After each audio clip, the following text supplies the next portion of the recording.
At 11 o'clock at night, my husband slapped me across the face because there was no food on the table. Yes, you heard me.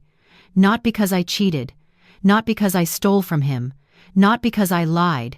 Because there was no dinner waiting on a plate.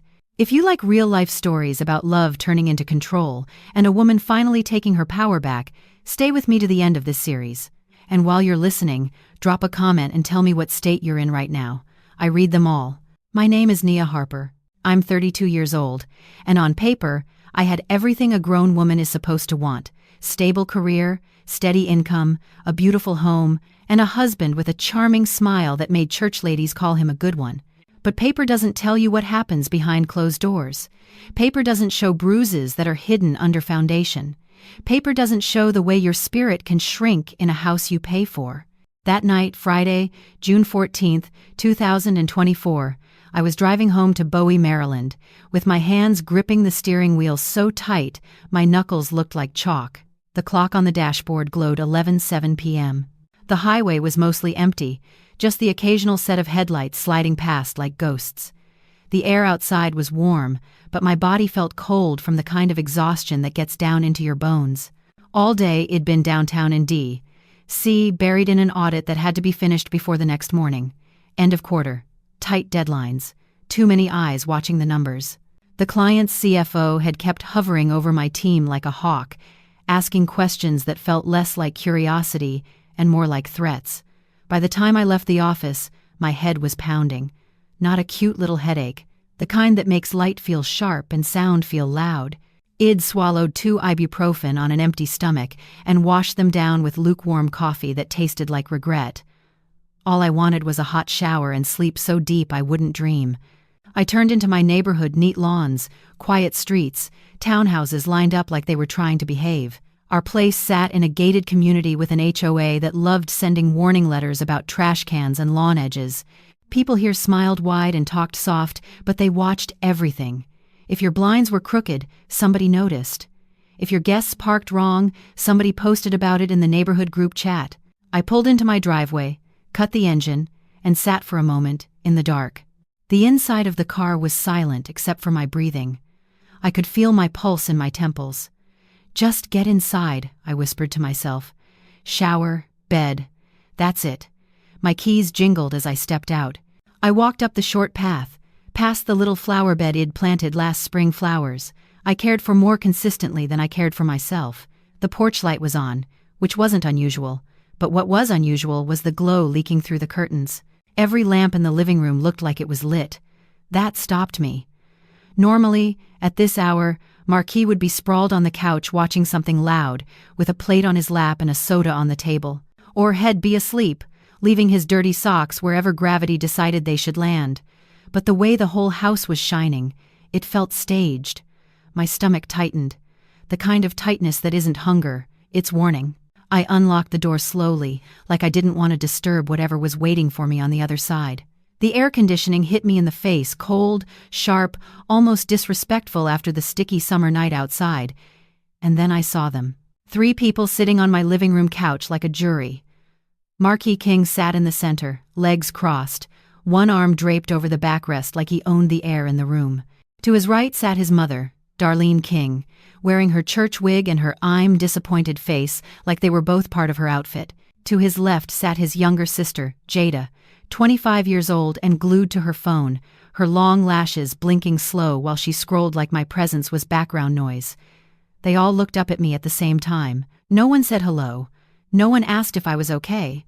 No one asked why I was out so late. Not even a fake. Everything all right, baby? Just 3 pairs of eyes, waiting. My throat went dry. I swallowed and tried to keep my voice steady. Hey, I started. I'm home. Marquis stood up so fast the couch cushions bounced.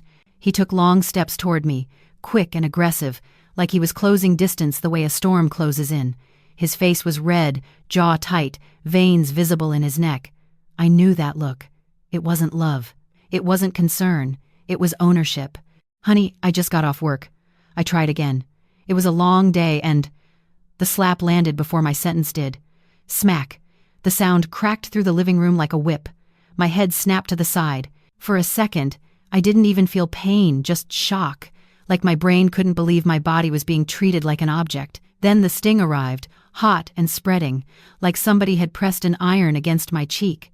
My hand flew up on instinct. My fingers touched my face, and I could feel the pulse of it. My eyes watered without permission, not from sadness, but from the way the nerves in my skin screamed. I stared at him. I tried to find guilt in his eyes. There was none.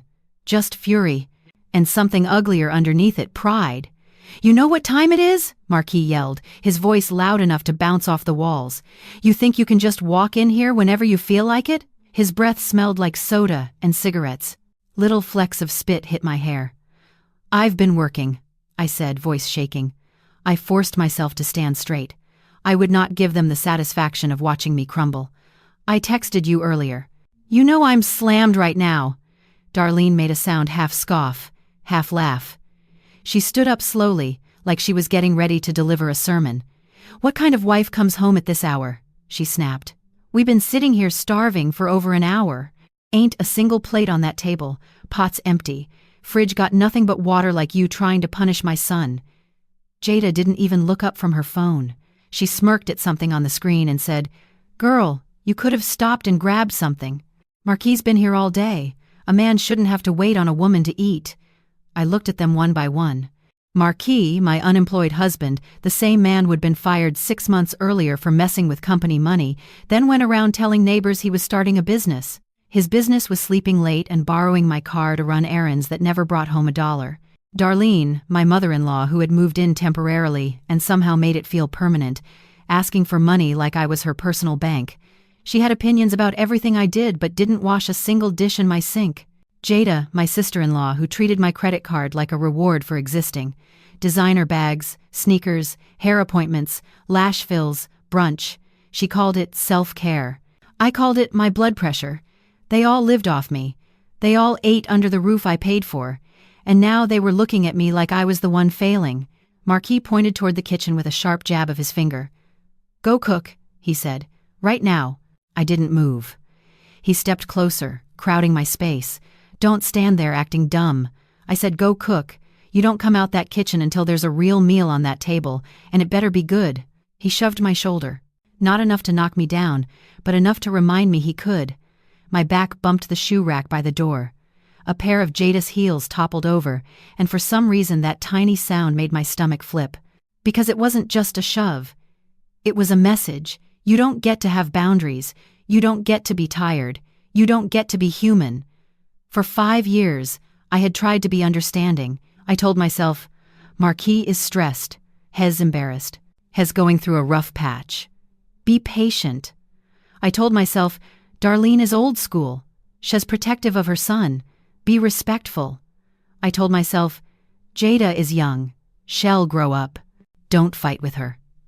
I kept lowering my voice, kept swallowing my feelings, kept stretching myself thinner and thinner until I didn't recognize the woman in the mirror.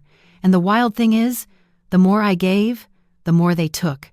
My cheek was still burning. My heart was burning worse. I wanted to scream so loud the neighbors would hear me through the walls. I wanted to grab my keys, point at the door, and tell all 3 of them to get out of my house. But I didn't. Not because I was weak, because something in me had finally gotten quiet. A calm so cold it almost felt like peace. I took a slow breath. I smoothed my hair back into place. I looked Marquis straight in the eyes, and I let my face go blank. "All right," I said, low and steady. "Y'all hungry?" Darlene lifted her chin like she'd won. Jada rolled her eyes like I was finally doing what I was supposed to.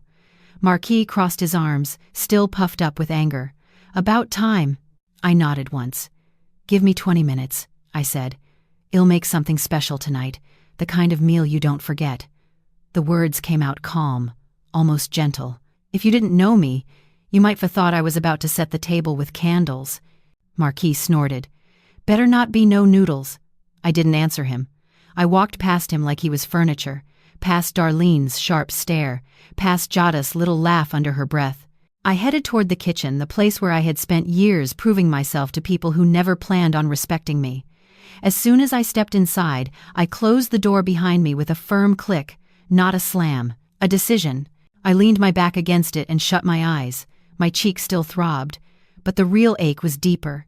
It sat in my chest like a stone. I thought about the way E'd come home so many nights with bags under my eyes, still trying to smile so the house wouldn't feel tense. I thought about the times I'd handed Marquis money so he could handle something, then found out later he'd used it to impress his friends. I thought about the way Darlene would call her church sisters and talk about me like I was lucky to be in their family. I thought about Jada's laughter when the bills came in, like debt was a joke I was supposed to carry alone, and I realized something that hit me harder than that slap. They weren't going to change. Not because they couldn't, because they didn't have to. As long as I kept paying, they could keep playing. As long as I kept forgiving, they could keep hurting. As long as I kept cooking, they could keep demanding. I opened my eyes, and in that moment, the tears that had been trying to rise dried up. I wasn't about to cry over parasites. Not anymore. From the living room, I could hear Marquis' voice, loud and satisfied, like he was telling a story about putting me in my place. Darlene laughed, that high church lady laugh. Jada's phone videos played on repeat. They thought they'd won. They thought I had folded again. I reached for the light switch over the stove and flicked it on. The kitchen glowed bright, stainless steel, clean counters, the kind of kitchen I once dreamed about when I was a girl, back when I thought a home meant safety. I walked to the drawer by the sink and opened it, slow and careful, like I was handling something sacred. Because what I was about to do wasn't loud, it wasn't messy, it was final. And it started right there, in that quiet kitchen, at 11 o'clock at night, when I decided the next 20 minutes would change the rest of my life. I took one more breath, squared my shoulders, and whispered, "Just for me, enough." Then I turned toward the counter, ready to serve the only thing they truly deserved: reality. I stood with my back pressed to the kitchen door, breathing like I'd just run up a flight of stairs.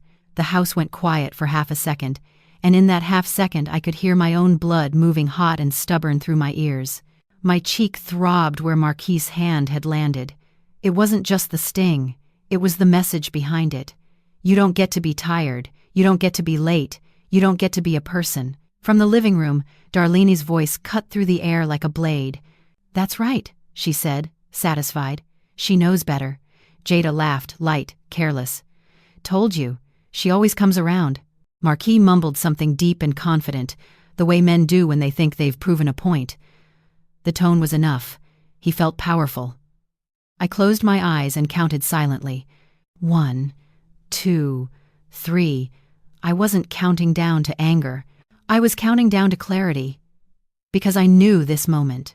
I had lived it in different outfits and different seasons, coming home tired, trying to explain, trying to soften their moods with a smile and a plate of food. Every time I told myself tomorrow would be better, tomorrow never got better. Tonight was just the first time my body finally agreed with what my mind had been whispering: enough. I opened my eyes and looked around my kitchen. Stainless steel appliances. A wide island I had saved for. White cabinets I kept clean. A bowl of lemons I bought because the color made me feel like life could still be bright. It was a beautiful kitchen, and for 5 years, it had also been my cage. I went to the sink and turned on the faucet. The sound steadied me.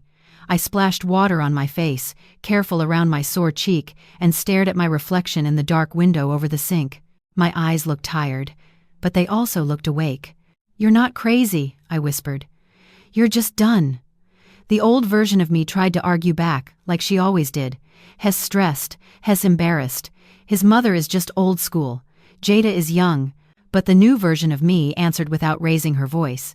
Stress doesn't excuse hands. Embarrassment doesn't justify cruelty. And young doesn't mean allowed. I pulled a cutting board from the drawer beside the stove and set it on the counter. Then I took out my biggest knife, the one that made a clean sound when it hit wood. I brought it down on the empty board. Chop. Again. Chop. Not fast, not panicked, just steady, like I was doing what they expected, rushing to earn my way back into my own home.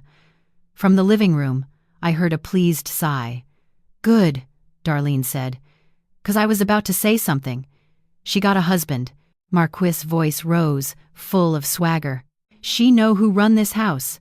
That sentence nearly made me laugh, not because it was funny, but because it was so wrong it sounded like a bedtime story.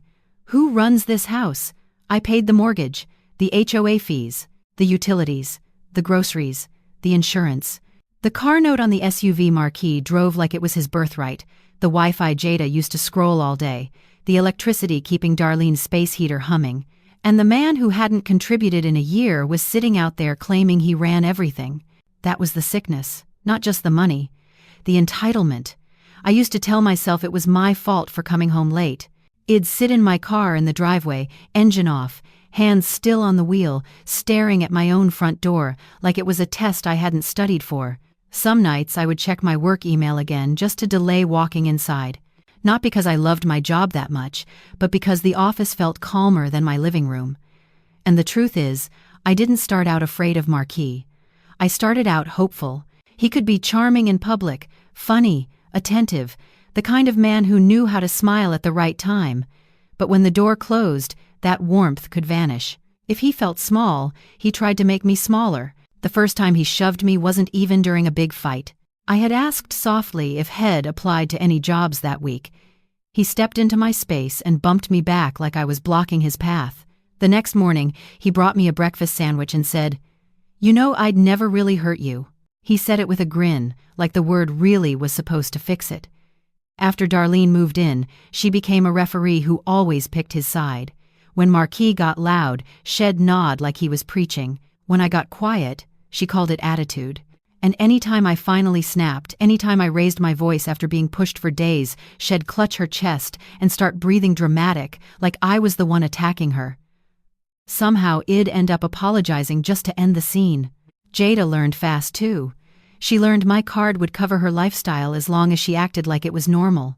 When I questioned a charge, Shed shrug and say, "You got it," though, like my hard work was a natural resource. Somewhere in all that, I started talking to a therapist in secret. I told myself it was for stress. I didn't want to say the real words out loud. In one session, after I described another night of tension, my therapist asked, "Nia, when he's angry, do you feel safe?" I opened my mouth to say yes because that's what loyal wives say, but the word wouldn't come. That silence embarrassed me. Then it enlightened me. Because if you can't honestly say you feel safe with the person you sleep beside, then you're not in a marriage. You're in a situation. And tonight, after that slap, the answer was clear. No. I kept the knife moving. Chop, chop, chop. But my other hand opened the cabinet beneath the sink, the one that looked like it held cleaning supplies. Behind the dish soap and sponges was a flat folder sealed in plastic. I pulled it out and set it on the counter like it was sacred. For months, I had been preparing in silence. Not because I wanted drama, not because I dreamed about humiliating anybody, but because when a woman stops feeling safe in her own home, she starts thinking like a survivor. And survivors don't announce their exits, they build them. The first time I installed the camera in the living room, Marquis laughed. "You scared of burglars?" he teased. I smiled and said, "In this neighborhood? You never know." I didn't tell him the truth. I wasn't scared of burglars. I was scared of what happens when a man decides you belong to him. The camera was small, tucked in the corner like decor. It recorded sound. It backed up to the cloud. Only I had access. A quiet red light blinked at night, like an eye that never slept. After that, I started collecting proof. Not for revenge, for protection. Screenshots of his threats, receipts of what I paid, messages where Darlene demanded money like she was my landlord, transactions from my account that kept 3 grown people comfortable while I stayed exhausted. I kept chopping, letting the sound travel through the walls. In the living room, they relaxed. They thought I was back in line. I thought about the first year of my marriage, back when Marquis had a job and still carried himself like a partner instead of a king. Back when baby sounded soft coming from his mouth. Somewhere along the way, baby turned into girl. Then girl turned into you useless woman. The shift happened slowly, like water warming. You don't realize you're burning until your skin starts blistering. And then there was the house. Years ago, Marquis insisted his name be on the deed. "It's disrespectful," he said, acting wounded. "Like you don't believe in me as the man of the house." I believed in him then. Or maybe I believed in the idea of him. So I added his name. But partnership requires 2 people pulling. For a long time, I had been pulling alone. Last month, after I made the final mortgage payment with my year-end bonus, I made a quiet appointment with a notary I trusted through work. I didn't threaten. I didn't argue. I just moved. Paperwork is slow when you do it right, But my notary knew how to move without noise. It cost me more than I wanted to spend. But peace always costs something: money, pride, the fantasy you've been living in. I paid the price. And in that folder on my counter were copies showing the updated ownership, my name alone. The originals were already locked away somewhere no one in this house could reach.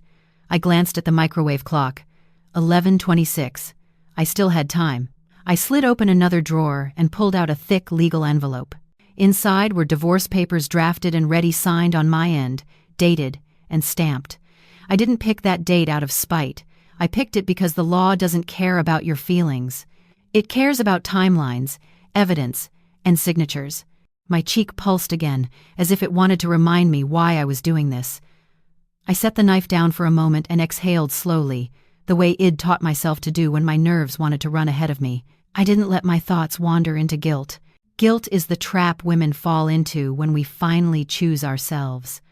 I wasn't doing something wrong. I was doing something overdue. I opened the third stack: bank statements and credit card statements, thick as a small book. I had highlighted every transfer that kept the household afloat: Marquis car note, Darlene's monthly needs, including church outfits and social club dues, Jadis shopping designer bags, sneakers, delivery meals, hair appointments, even Marquis cigarettes and gas. Seeing the total made my stomach twist. It wasn't just money. It was my time, my energy, my peace. Years of my life converted into other people's comfort. From the living room, Marquis called out, "You better not be playing in there." The warning was familiar. But underneath it I heard something new: uncertainty. He couldn't see me. He couldn't read my face. He could only hear the chopping and assume he still had control. I kept my voice calm when I answered. "Almost done." Darlene hummed like she approved.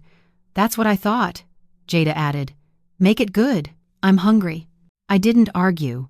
I didn't explain. I just kept moving. On the top shelf of the pantry, behind a cereal box nobody touched, I kept a large silver serving tray, the one I used for holidays. I pulled it down carefully. The metal was cool in my hands, heavy enough to feel important. I placed it on the counter and arranged the papers neatly, like I was setting a table. Deed copies in the center, divorce papers to the left, statements to the right. Not messy, not angry, precise. Because this wasn't a tantrum. This was a boundary. Then I covered the tray with a domed lid, shiny, dramatic, the kind of cover that made people expect something special underneath. At first glance, it looked like I was bringing out a 5-star dinner. I checked the time again. 11:33. Exactly 20 minutes since I walked into this kitchen and closed the door. My heart beat slow and heavy. Not from panic, but from the weight of what I was about to change. Fear still existed, tucked deep in the corners of me, but it didn't get to drive anymore. I lifted the tray with both hands. It wasn't that heavy, but it felt like carrying my whole marriage out of a room. As I stepped toward the kitchen door, I touched my cheek one last time. Tender, real, proof. This wasn't imagination. This wasn't exaggeration. This was my life. I opened the door. Living room lights spilled into the kitchen like a spotlight. The voices stopped mid-sentence. I could feel their eyes turn toward me, hungry and expectant. I kept my face smooth, shoulders back, tray level. Marquis' chair scraped as he stood. Darlene shifted, already preparing her lecture. Jada leaned forward, trying to smell what I had cooked. I didn't give them a smile. I didn't give them a warning. I walked toward the dining table with that covered tray, ready to serve the only meal that could finally set me free. I carried the covered tray into the dining room like it was the most normal thing in the world, like I hadn't just been slapped in my own doorway minutes earlier. Our dining area wasn't big, but I had tried to make it feel peaceful: glass-top table, neutral chairs, a simple vase of white flowers. I used to believe a calm table could create a calm family. Tonight, it felt like a courtroom. Marquis was already seated with his elbows wide, claiming space. Darlene sat to his right with her chin lifted, the same posture she used in church when she wanted to be seen as somebody. Jada lounged to his left, phone in hand, lashes fluttering slow as she scrolled like my presence was background noise. When I stepped in, all three of them focused on the tray. Darlene's eyes lit up first. She said, "Now that's what I like to see. A wife that can move when she's told." Marquis didn't thank me. He just watched the tray like it proved he still had control. You took too long, he said. It better be worth the wait. Jada leaned forward and sniffed. I don't even smell nothing. Don't tell me you made noodles. I set the tray down in the center of the table slowly, the way you do when you want everyone to pay attention. The silver dome caught the light and shined back at them.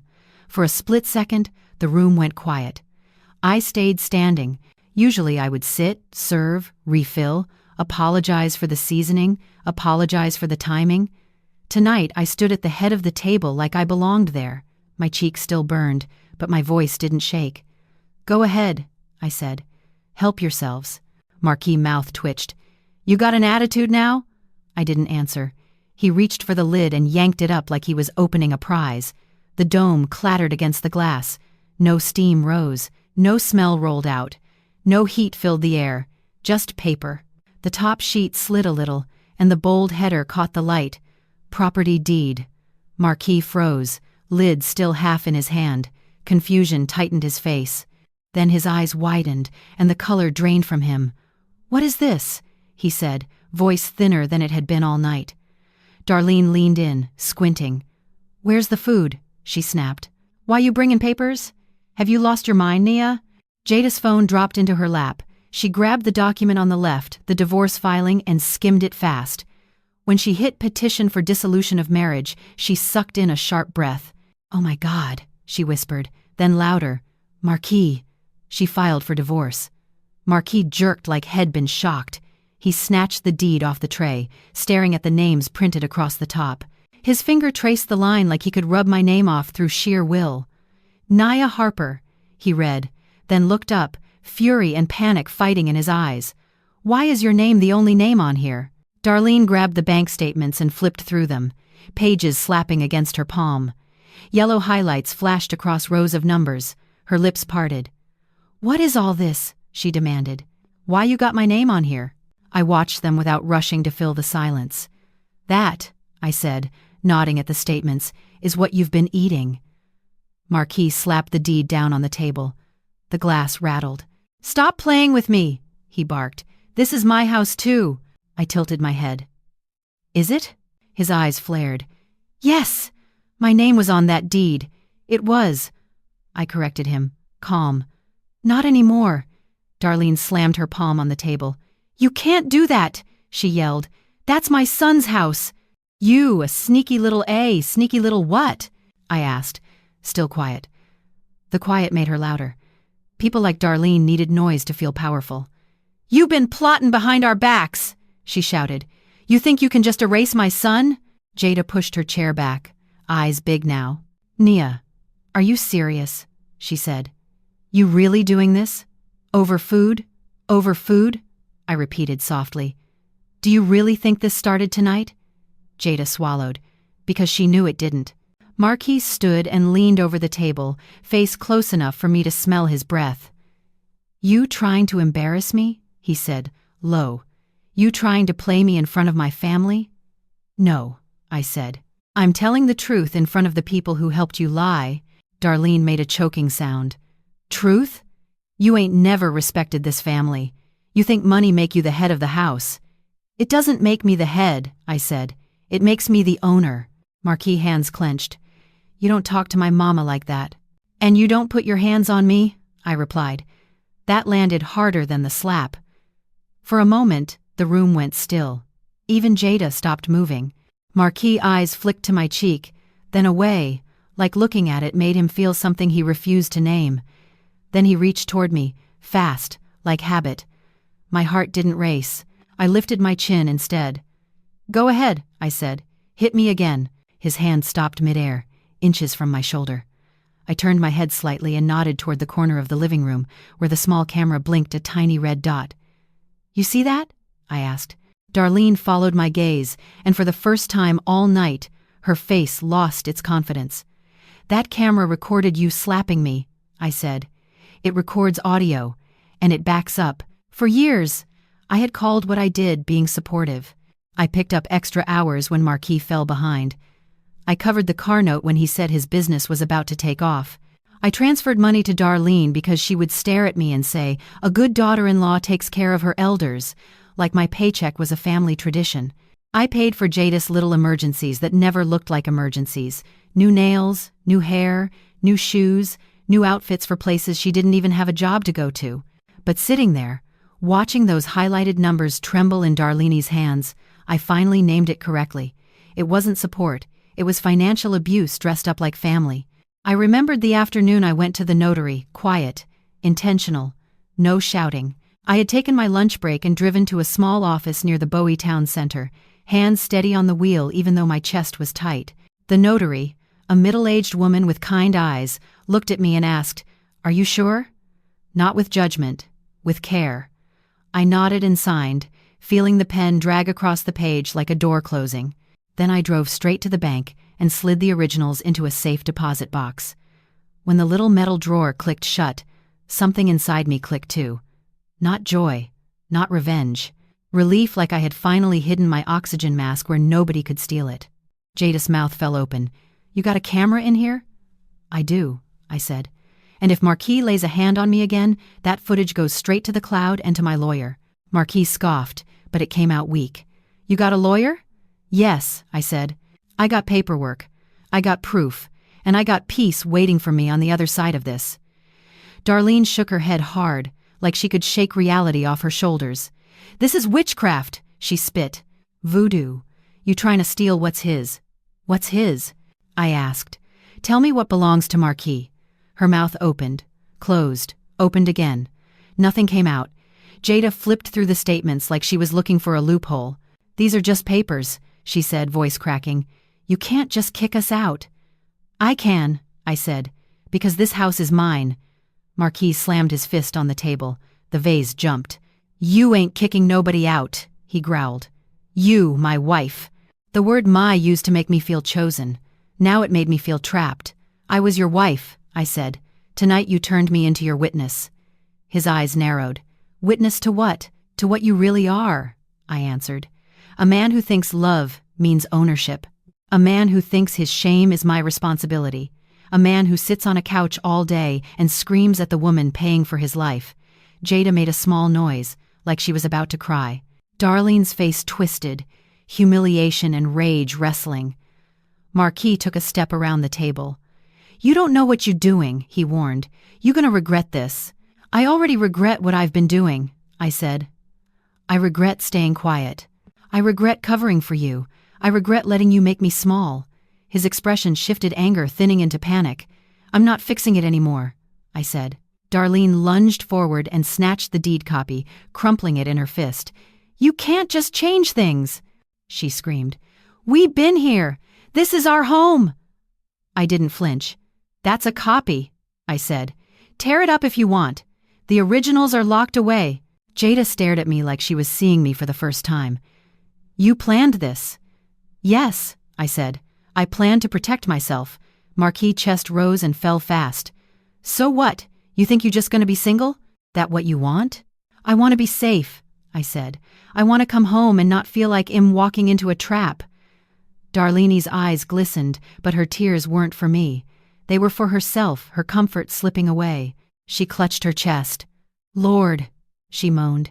My heart, old me, would have rushed to her. Tonight I just said, "Sit if you need to."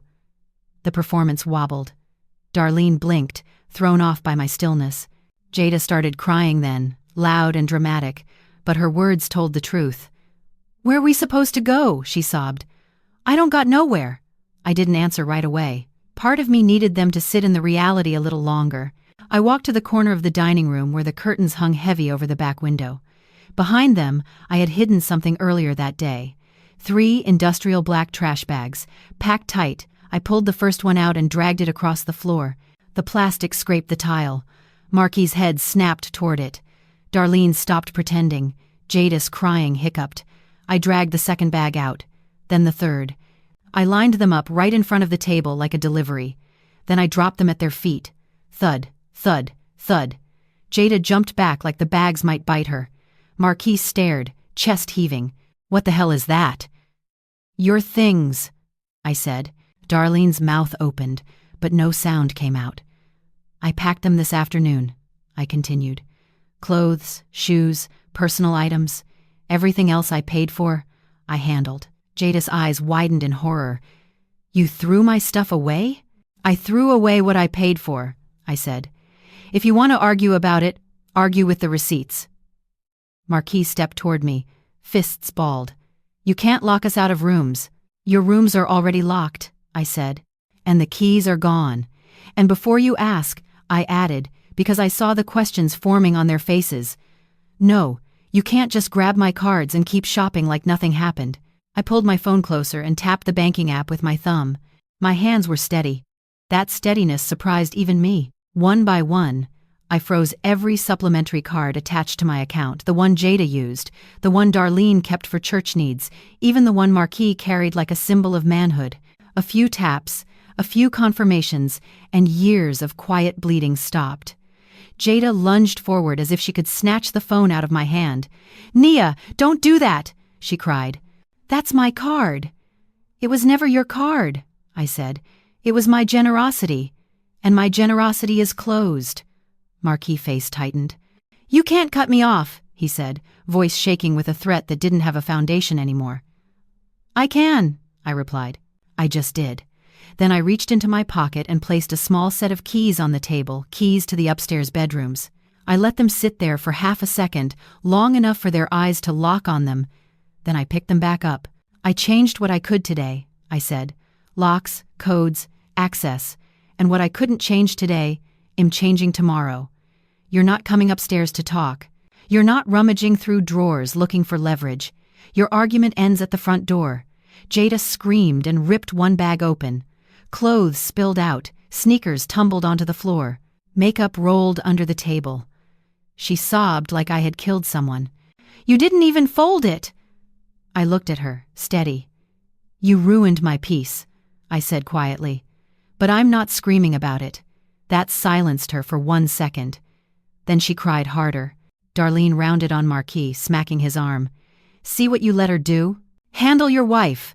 Marquis' face tightened. Shame turned into anger again, and that was the dangerous part when a man feels cornered. He stepped toward me, and for a heartbeat I wondered if he'd risk it anyway. I lifted my phone from my pocket and held it up. The screen was open to the security gate number and the emergency button. "I haven't called yet," I said. "But I will." Marquis stopped, just like he had when he saw the camera. "You press that, you gonna make a scene." "I didn't make a scene," I replied. "You did, when you slapped me." He started to speak my name, soft, like he could switch masks and make me doubt myself. "I'm not negotiating," I said. "Not tonight." I looked at all three of them, one by one, letting my gaze stay long enough for the meaning to land. "This house is mine," I said. "And starting right now, you are no longer living in it." Darlene's voice went shrill. "By what right?" "By the right of the name on that deed," I said. "By the right of my paycheck. By the right of my body." Marquis swallowed hard. Jada's crying slowed into shaky breaths. Darlene's eyes darted around the room like she was searching for a miracle. I checked my watch.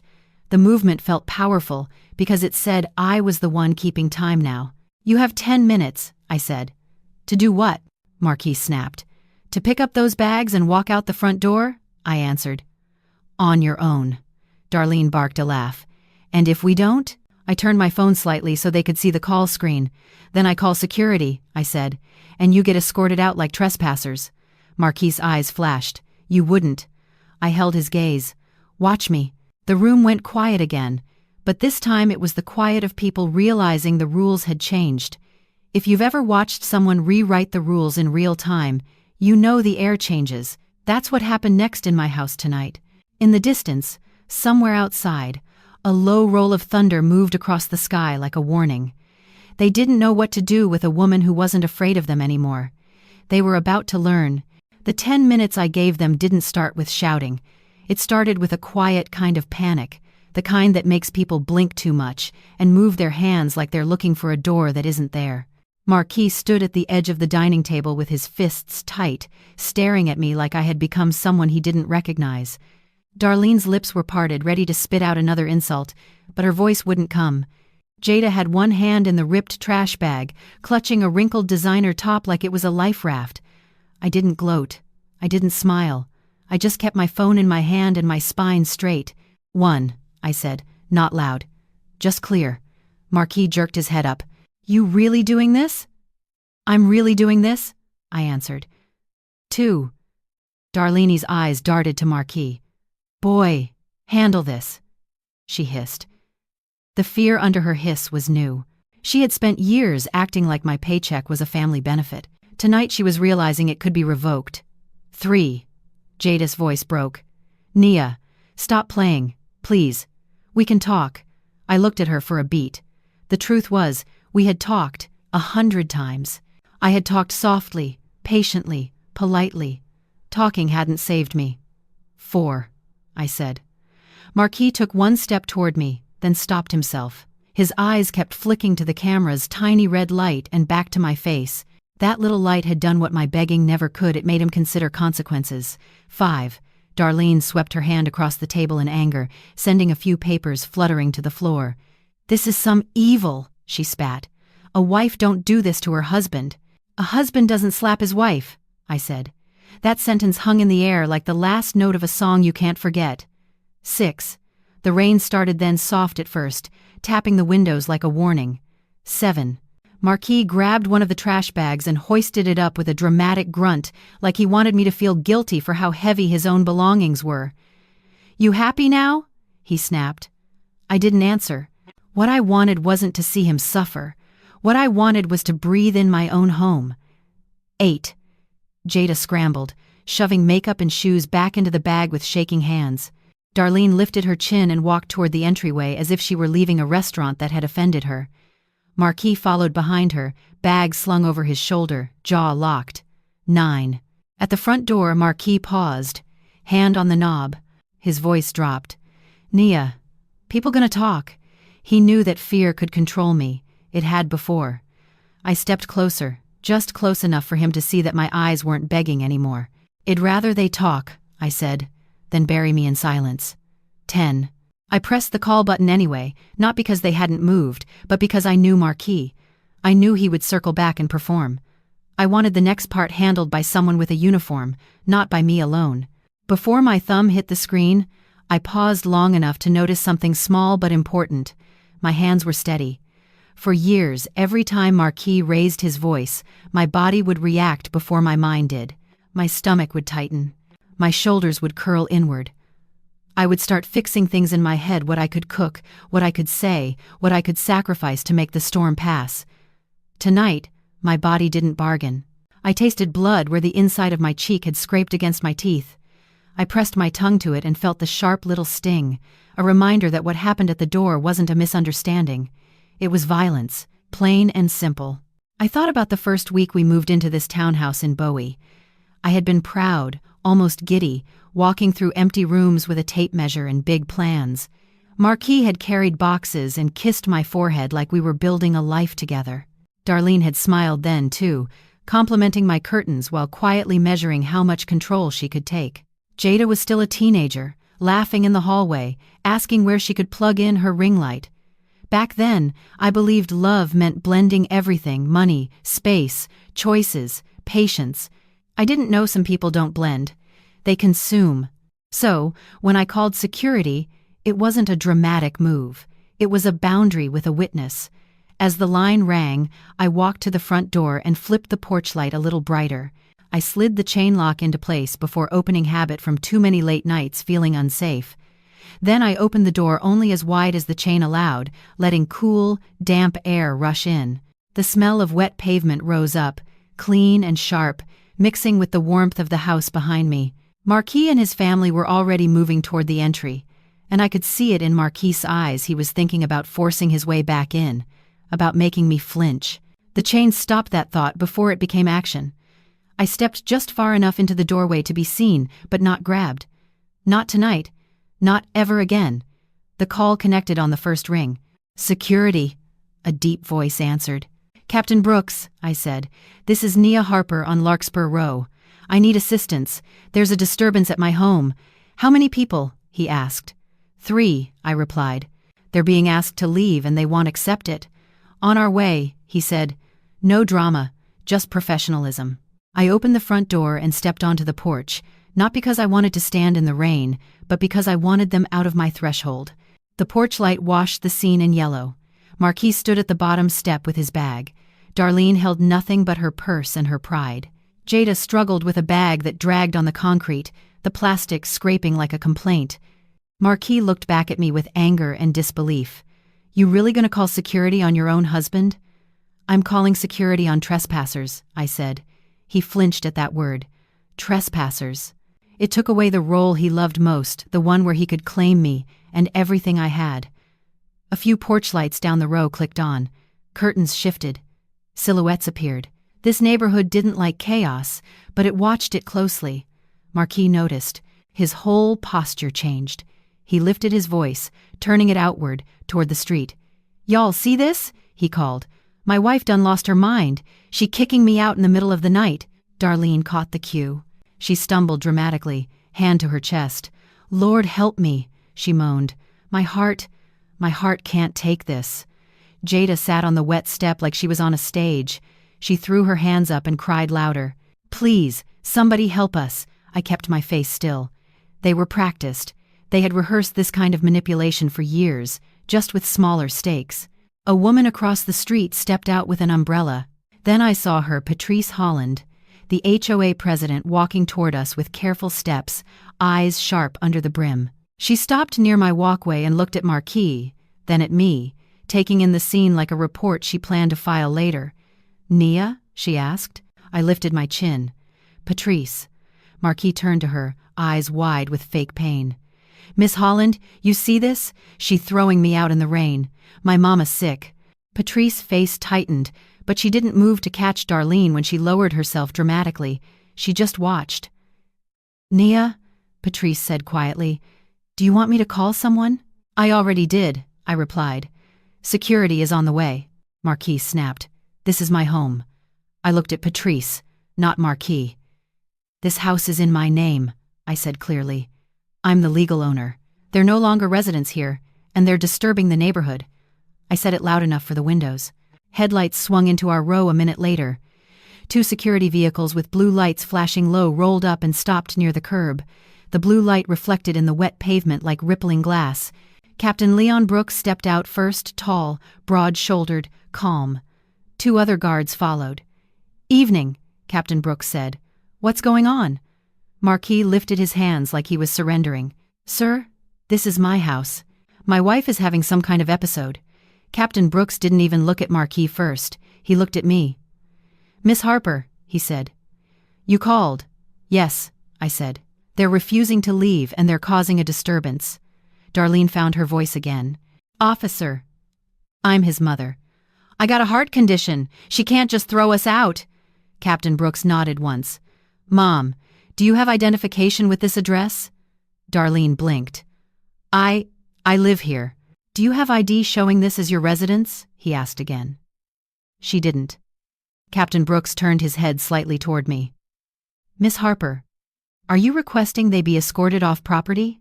"I am," I said. Marquis spun toward me. "Nia!" "Don't do me like this." I looked him in the eye. "You did me like this?" I said softly. Captain Brooks stepped between us. "Mr. King," he said, "Miss Harper is the legal owner of this property. She's asked you to leave. You need to comply." Marquis jaw clenched. "I'm her husband, and you're being asked to leave," Captain Brooks repeated. "Tonight." Marquis tried one last time, raising his voice at the neighbors. "Y'all see this?" But nobody rushed to save him. They watched, quiet. Captain Brooks nodded to his guards. They stepped closer, not grabbing yet, just making it clear the choice was no longer Marquis. Marquis swallowed and lifted his bag higher. "Fine," he snapped. "We leaving, but you gonna regret this." They started down the path toward the sidewalk. Darlene's shoes slipped a little on the wet concrete, and she caught herself, still trying to look dignified. Jada dragged her bag, cursing under her breath. At the curb, Marquis suddenly stopped and turned back. "The keys!" he shouted. "My wallet! The car keys! You're not gonna leave me out here without my car!" I stepped forward, staying under the porch roof. "The car?" I asked. "Which car?" "The black SUV." "That one's in my name," I said. "I paid the note. I paid the insurance. It's mine." Darlene gasped. "You wicked!" Marquis' face twisted. "Nia, come on. Where are we supposed to go?" That's not my business anymore, I said. Throw me my wallet at least. Your wallet is upstairs, I said. And you're not coming upstairs. Jada cried out. How we gonna get an Uber? The card linked to your apps was mine, I said. I canceled it. Her mouth fell open. She looked around like she expected someone to fix it. Nobody did. Captain Brooks stepped forward again. Mr. King, he said, let's keep moving. Captain Brooks and his guards began walking them toward the main gate, not rushing, just keeping the pace steady so nobody could turn this into a wrestling match. Marquis kept looking over his shoulder, trying to catch my eye like he could pull me back into old patterns. Darlene muttered prayers that sounded more like curses. Jada clutched her phone to her chest as if she might record a clip later, proof that she was wronged. Patrice lingered near my walkway, umbrella tilted against the wind. She didn't say much, but when Marquis' voice rose again, and he tried to call me ungrateful loud enough for the street to hear, Patrice shook her head slowly, like she had finally seen what I had been hiding behind polite smiles. You okay? She asked me quietly, once the guards had them a few steps away. I nodded. The nod didn't mean I felt fine. It meant I was choosing myself anyway. At the corner, Marquis tried one last trick. He stopped short and told Captain Brooks, Shay's doing this to punish me. Shay's unstable. Then he spread his arms toward the neighbors like a man begging for mercy. Captain Brooks didn't bite. Sir, he said, voice even, keep moving. The vehicle's blue lights painted the wet street in soft flashes as they guided the three of them down the row. Curtains shifted and then fell back into place. The show was ending, and the community was already filing away its quiet opinions. Marquis kept talking, but the rain swallowed most of his words. Darlene's chin stayed lifted even as water ran off her wig. Jada dragged her bag with a jerky, angry pull, slipping once and catching herself. I stood under my porch roof and watched until the last silhouette disappeared toward the gate, until the street looked normal again, just wet pavement, dim porch lights, and the sound of rain finally allowed to be only rain. Patrice touched my arm lightly before she turned back. If you need anything, call me, she said, and there was real concern in her voice. I whispered thank you, surprised by how good simple kindness could feel right now. Then I stepped inside. I closed the door with both hands and pushed the deadbolt until it clicked. I locked the security latch. I stood there listening. I didn't move right away. I stood there and listened to my own breathing, slow and uneven, as if my lungs were learning a new rhythm. I opened the camera app and saved the clip of the slap, then took a photo of my cheek under the hallway light.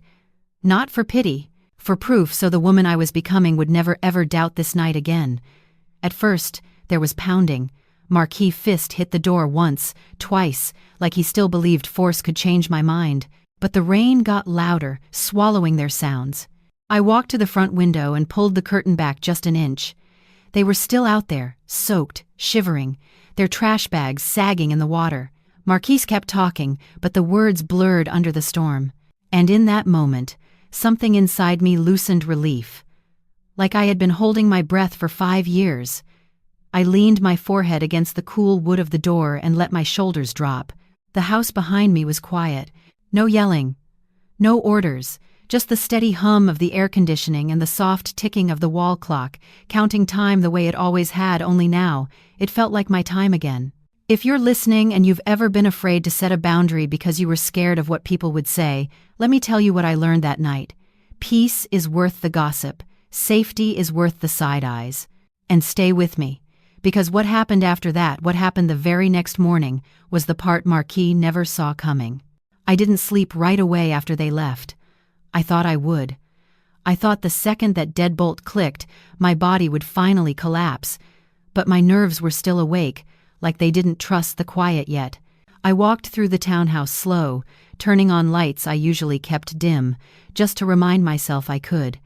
I checked every lock, every window, every corner. Not because I was scared of strangers, because I was learning how to feel safe in a space that had been held hostage by people I once called family. In the upstairs bathroom, I ran the shower as hot as I could stand it. The water hit my shoulders and I just stood there, letting it wash down my back like rain that didn't ask for permission. When I finally looked in the mirror, my cheek was red and swollen, the print of a hand fading into my skin. I took a picture, not for sympathy. Not to show anybody online. Not to prove anything to the world. I took it for the woman I used to be, the one who kept second-guessing herself every time Marquis apologized, with flowers and a fake soft voice. The one who kept calling abuse stress. The one who stayed because she thought leaving meant failing. I saved the video from the camera too. I labeled it with the date and time. Then I sent it to a separate email account ID created just for this private, quiet, protected. I wasn't being dramatic. I was being smart. That night, I finally slept around 3 a.m. Not deep, not long. But for the first time in years, I fell asleep without wondering if I'd wake up to shouting. When the sun came up, it didn't feel like a new day. It felt like a new life. I made coffee and sat at the kitchen island in silence. The house smelled like lemon dish soap and quiet. Outside, the neighborhood looked normal: dog walkers, sprinklers clicking on, a couple jogging past like nothing happened on my porch last night. I checked my phone. I had missed calls from unknown numbers, a few texts, a voicemail from Marquis, his voice raw and angry. "Nia," he said, "you don't know what you just did. Call me back." I didn't. I blocked the number and deleted the voicemail. For a long time, I thought closure came from a conversation, one last talk, one last apology, one last moment where the other person finally understands how they hurt you. But sometimes closure comes from doing what you need to do without asking permission. I spent that morning moving like a woman with a plan. I called my lawyer and scheduled the next steps. I changed the garage code. I reset the Wi-Fi password. I called a locksmith. I called a moving company for later in the week, not because I planned to run, but because I planned to reset. Then I did something I hadn't done in years. I ate breakfast in peace. No one complained about the eggs. No one criticized the seasoning. No one asked me for money before I'd even taken a sip of coffee. Just me, a plate, and the sound of my own thoughts. That's when I realized something. The hardest part of leaving wasn't the paperwork.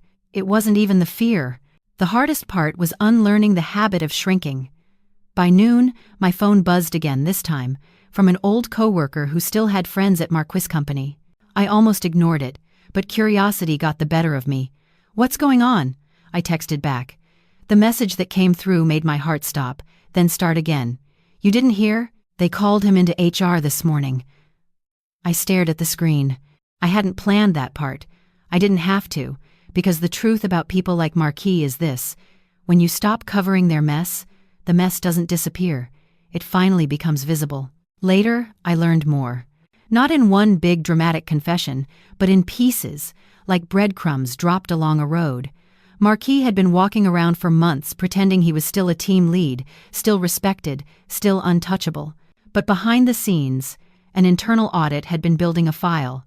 Fake receipts, missing funds, expenses that didn't match real client meetings, a pattern of small theft that added up to something big. And for a long time, I had been part of why it didn't explode. I didn't steal with him, but I helped him hide. I fixed things quietly when he came home and said, "Baby, it's a paperwork issue. Can you look at it?"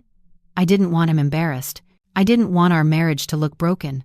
I didn't want people to talk, so I patched holes in a sinking ship. But the moment I stopped, the water rushed in. That Monday, the story finished itself, terminated with cause, no severance. A warning about legal action if funds weren't returned. When I heard that, I didn't clap. I didn't celebrate. I felt something quieter, something heavier, a kind of grief not for the man he was, but for the illusion I carried. The illusion that if I loved him hard enough, he would grow up. The illusion that a woman's patience can raise a man. Patience doesn't raise anybody. Accountability does. A week passed, then 2. The townhouse felt cleaner every day, not just because I had it professionally scrubbed, but because the air had changed. There was no tension waiting around corners. No dread attached to the sound of a key in the door. And then I made the decision that surprised even me. I put the house on the market. People asked me why. They assumed I was scared. They assumed I couldn't afford it. They assumed I wanted to run away from memories. The truth was simpler. I didn't want to build my new life inside old pain. That townhouse was beautiful. I had worked hard for it. But its walls had heard too much. Too many insults. Too many nights of me whispering to myself in the bathroom, "Just make it through tonight." I wanted a home that had never seen me beg, so I sold it. The market was hot in the summer of 2024. The place went fast. I took the money, added it to my savings that were finally mine again, and I bought a condo in downtown D.C. with tight security and a view that reminded me every night.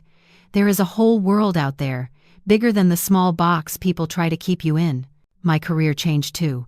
It's funny how much time you find when you're no longer managing 3 adults who act like toddlers. I started sleeping. I started eating better. I started showing up to meetings with a clear mind instead of a heart full of anxiety.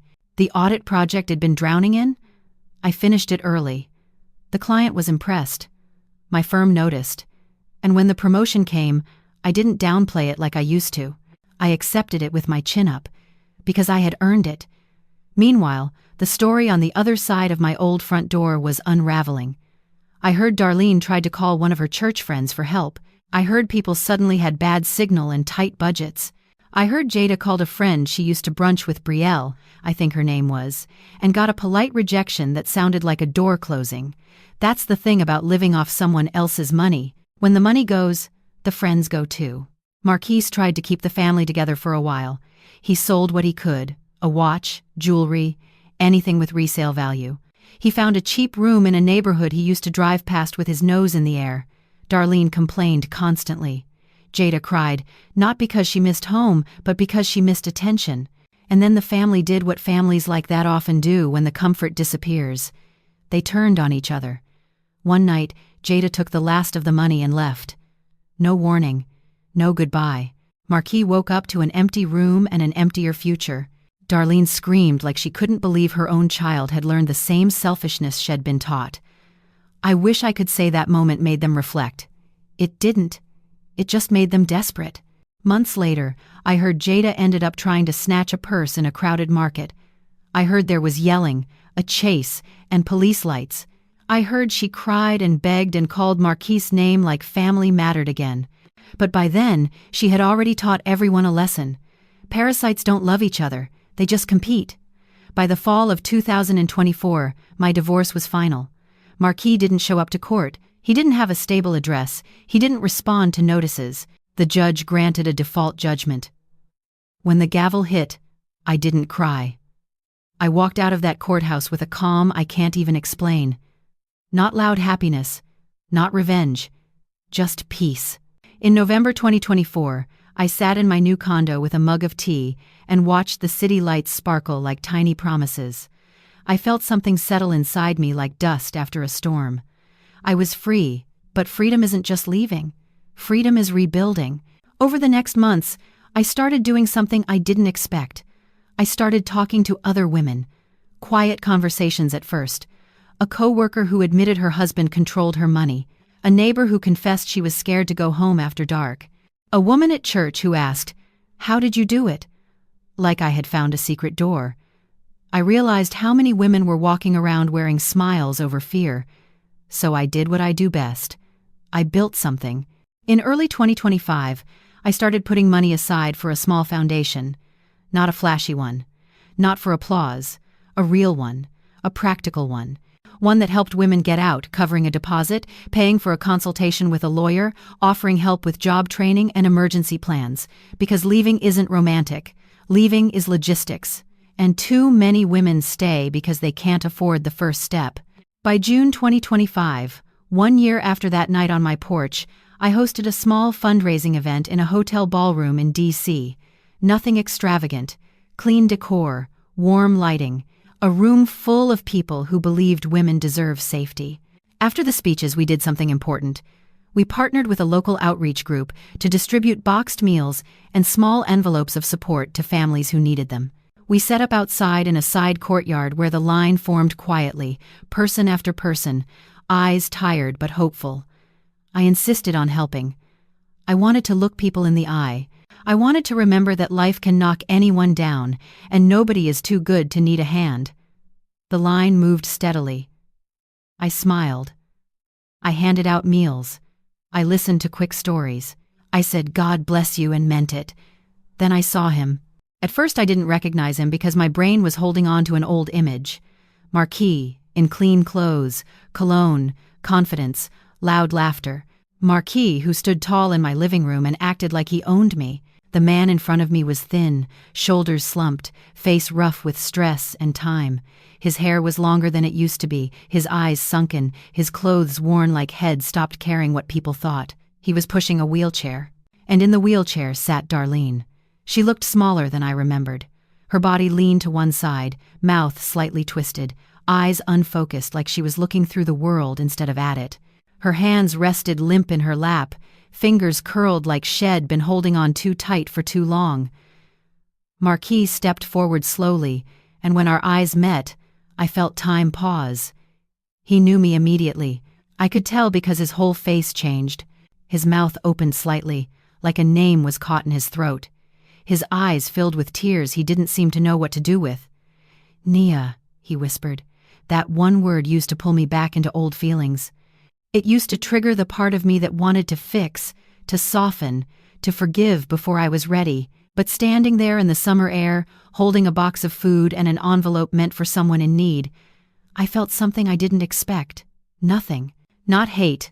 Not love. Just distance. It wasn't that I was heartless.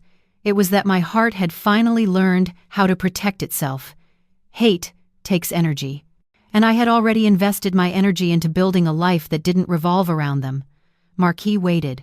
I could feel him hoping for something. Anger, tears, a hug, a conversation, anything that proved he still mattered. I didn't give him that. I looked at him like I would look at any man in line. I lifted the boxed meal and the envelope and placed them carefully in his hands. "Here you go," I said, voice gentle and professional. "I hope this helps." His hands trembled as he took it. His eyes searched my face like he was begging me to show a crack. I didn't. Behind him, the line kept moving. People were waiting. Real need was waiting. Marquis swallowed hard. "Nia." I held up one finger, not rude, just firm. The kind of firm that doesn't come from anger, but from boundaries practiced over time. "Please step forward," I said softly. "There are other people waiting." That was it. No lecture. No punishment speech. No victory lap. Just the truth. My life was no longer arranged around his feelings. A volunteer to my left motioned for him to keep moving. Marquis pushed the wheelchair slowly, his shoulders shaking. Darlene didn't react at all. She reached toward the food like she only knew hunger. As they moved away, Marquis looked back once. I didn't follow his gaze. I didn't chase him with my eyes. I didn't offer one last glance for closure. Because closure isn't a look. Closure is a decision. And mine had been made a long time ago, at 11 o'clock at night, when I stood in my kitchen and chose myself. Sometimes people ask me if I regret it. I don't. I regret the years I spent trying to earn respect from people who benefited from my silence. I regret the nights I blamed myself for their cruelty. I regret how long I believed love meant enduring. But I don't regret leaving. And if you're listening to this and you're in a marriage where your body doesn't feel safe, where your money is used against you, where you're treated like a servant in a home you hold together, please hear me. You are not crazy. You are not too sensitive. You are not obligated to stay in a place that breaks you. There is a life on the other side of fear. It's not always easy. It's not always neat. But it is yours. And that is worth everything. Now, if you made it all the way to the end with me, I appreciate you truly. If this story hit you in any kind of way, go ahead and subscribe so you don't miss the next one. And talk to me in the comments. Do you think Nia did the right thing by staying calm at the end, or should she have said more? If something in the story didn't sit right with you, tell me that too. I listen. And if you want to support the channel, a simple like helps more than you know. Tap one of the videos on the end screen, and I'll see you in the next story.